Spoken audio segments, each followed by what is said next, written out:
Hi everybody, welcome. Thank you for taking the time to join me. I don't know what to do anymore because there are so many diverse things I want to talk to you about. Things which I think do not fit together in one or the same video. So I do not know yet what I'm going to do today, but let's start and see where it takes us. Again, disclaimer. I cannot stand Meghan Markle's face, her voice, or her shenanigans anymore. So whatever I say, do not dare think I'm actually coming up for Meghan Markle. She does not even know me, but I'm at a point of no return with her. She can now save a little boy from a river or a cat from a tree, and I still will not like her. Now, having said that, I am becoming very concerned with what is happening in the media and social media. Very concerned.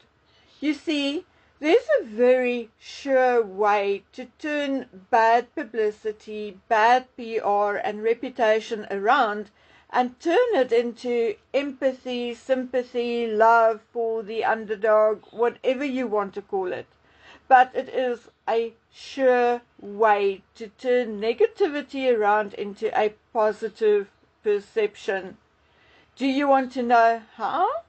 Let me tell you a story. A very, very true story, because I was part of it. About, I would say 14 years ago or a little more, I owned a beautiful old house and my neighbors were nice-ish, always friendly, but the wife one basically never saw. I think if I say I saw her 2 or 3 times in the years we lived next door, I would likely be exaggerating.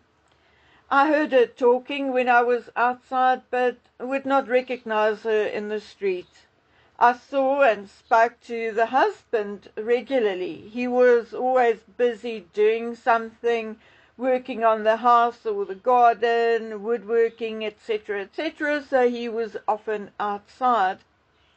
I learned that, though friendly and artistic, he was also very conservative. My daughter worked at a local bed and breakfast restaurant cum bar, and her colleagues, one specifically, could really gossip terribly.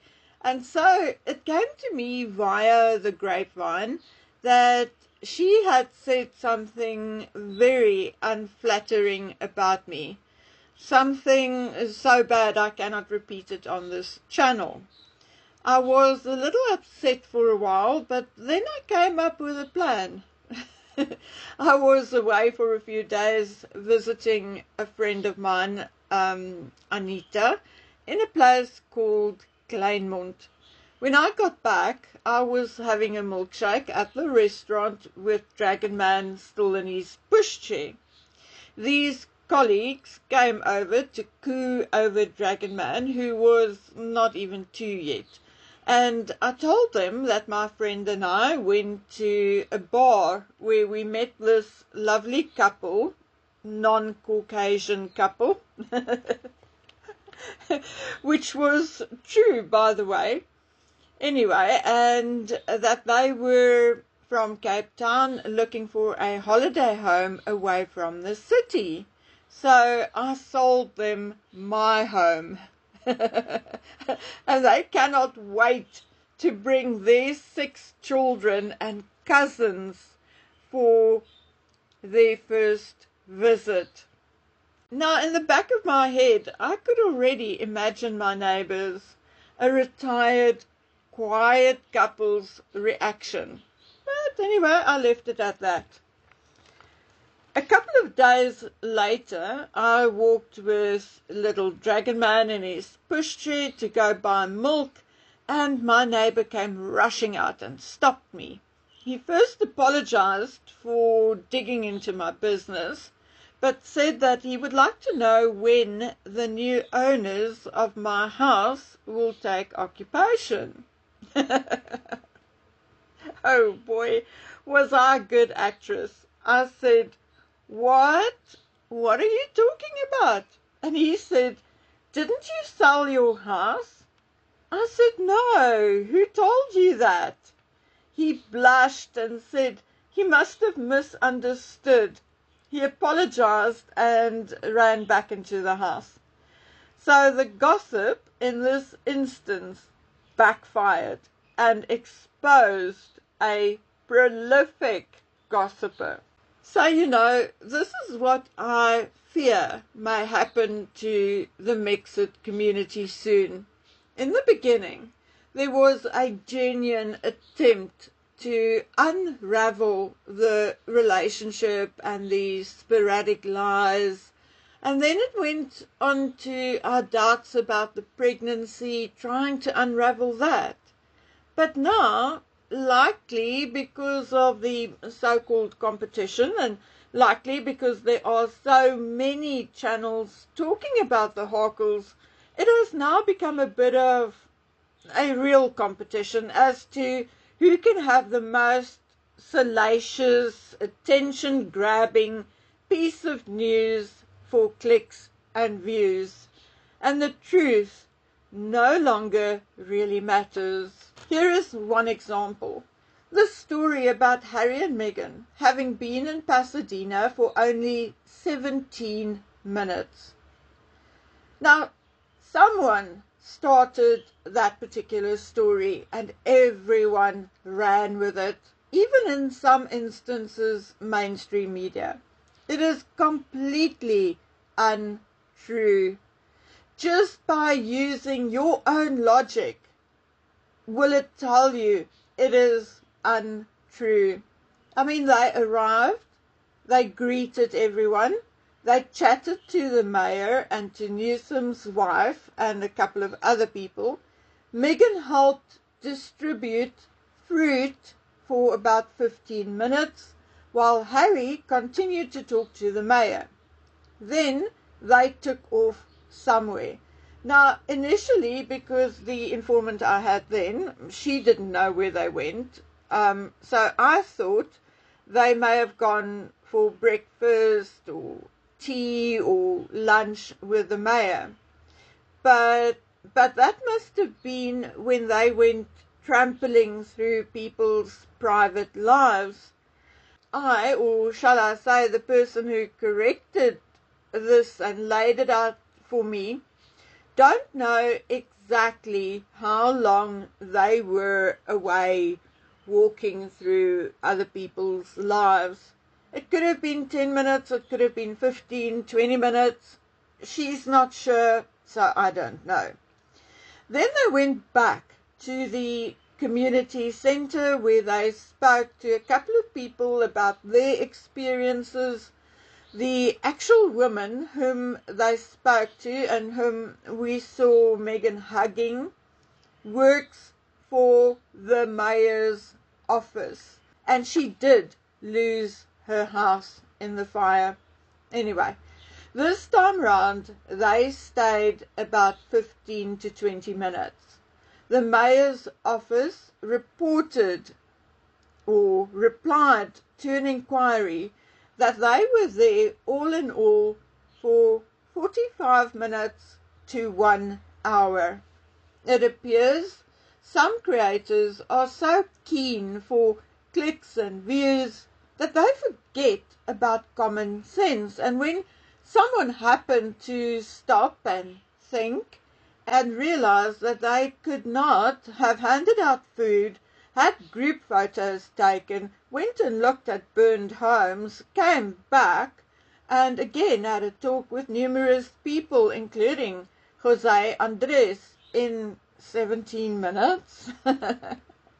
Well then, the creator or media outlet who started the lie will have all kinds of excuses, but at the end of the day, it makes us those who do not approve of Harry and Meghan and who criticize them regularly look like batshit crazy Looney Tunes.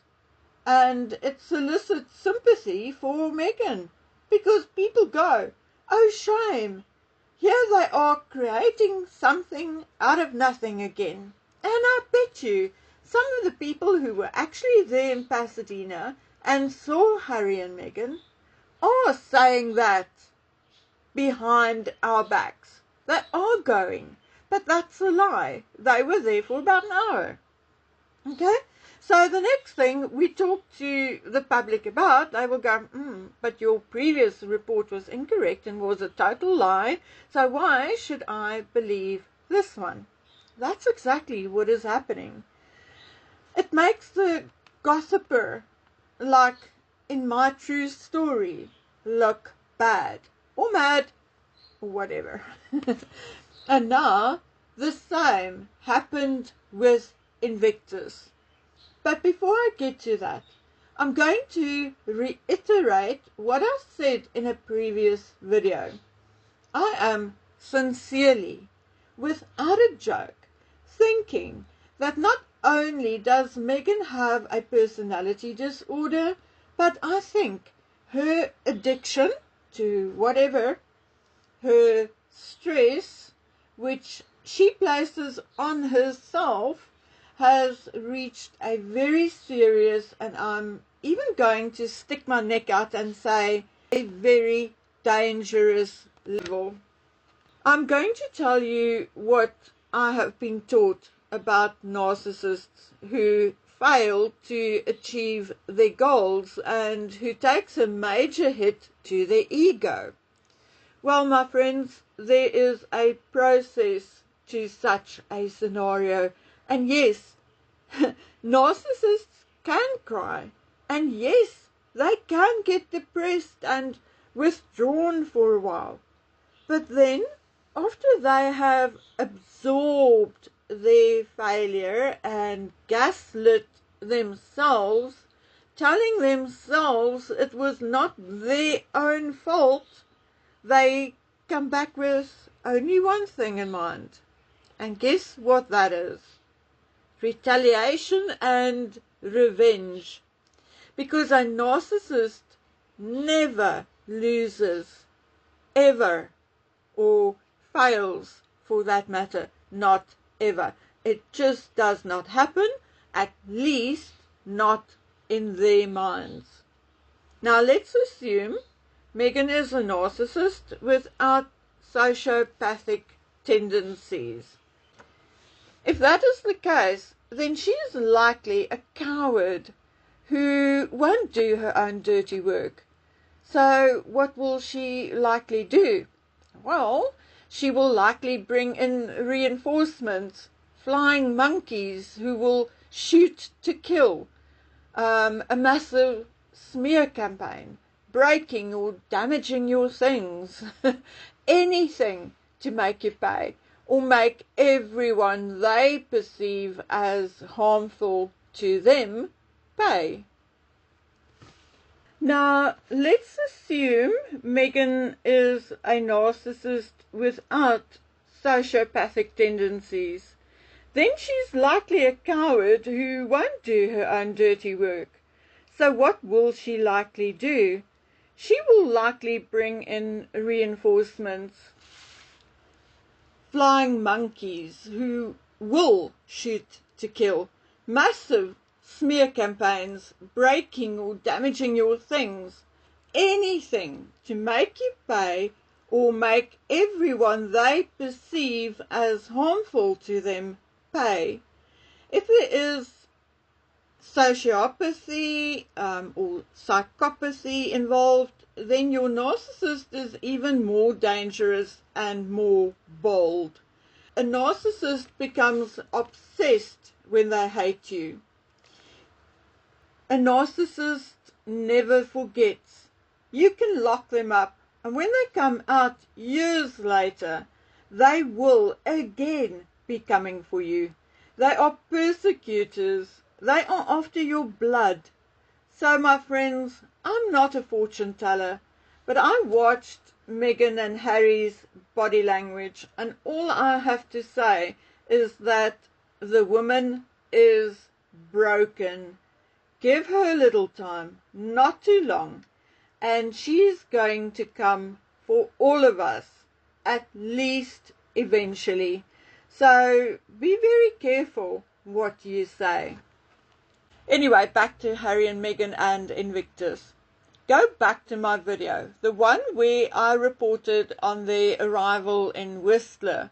To quote myself, I said I thought she was going back to Montecito as they move on to Whistler.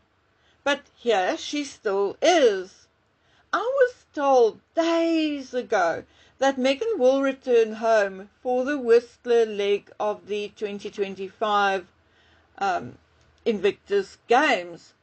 So when I saw her then in Whistler, I thought, so it was just another of those made-up, wishful thinking stories.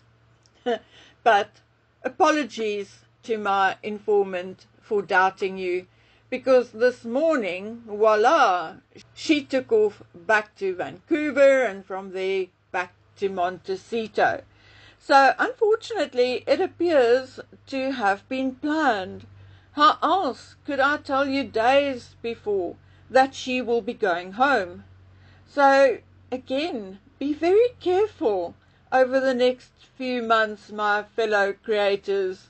Meghan is out for blood, and it may just be yours or mine. As for the relationship between Harry and Meghan, it's pretty much over. My informants were right. Harry cannot stand being near her. If it wasn't obvious to you in clips and photographs, then you need to watch again. I think these few days at Invictus was an eye-opener for them, for us, and for everyone else. I personally expect an announcement in the next few weeks, maybe 8 weeks or 2 months, 3 months, but not longer than that. But we'll talk about that and more in the next video. Please take good care of yourselves until we meet again on the next one. Bye.